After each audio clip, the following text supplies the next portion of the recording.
ভারত প্রশান্ত মহাসাগরে চীনের সঙ্গে উত্তেজনার মধ্যে যৌথ সামরিক মহড়া করেছে যুক্তরাষ্ট্র ও জাপান।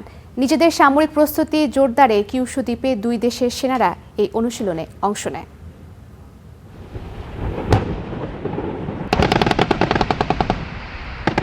ট্যাঙ্কের গর্জন, সাজোয়া যান, পর্যবেক্ষণ ড্রোন আর একের পর এক গোলাবর্ষণ।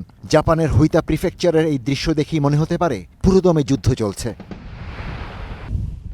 যুদ্ধ না হলেও সংঘাত শুরু হলে কিভাবে সামাল দেওয়া যায় সেই অনুশীলনই করল যুক্তরাষ্ট্র ও জাপান।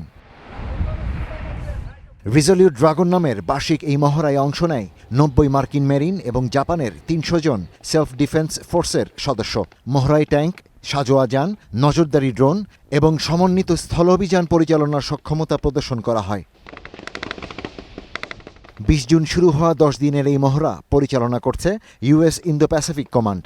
কিউশু, রিউকিউ দ্বীপপুঞ্জ জুড়ে চলা পুরো অনুশীলনে দুই দেশের মিলিয়ে অংশ নিচ্ছেন প্রায় 9400 সেনা সদস্য। চীনকে ঘিরে ভারত প্রশান্ত মহাসাগরে বাড়তে থাকা কৌশলগত প্রতিযোগিতা, উত্তর কোরিয়ার ক্ষেপণাস্ত্র কর্মসূচি এবং তাইওয়ান প্রণালীতে নিরাপত্তা উদ্বেগের প্রেক্ষাপটে যুক্তরাষ্ট্র জাপানের এই যৌথ মহড়াকে আঞ্চলিক প্রতিরোধ সক্ষমতা জোরদারের বার্তা হিসেবেই দেখছেন বিশ্লেষকরা। Ishtiaq Hossain, star news.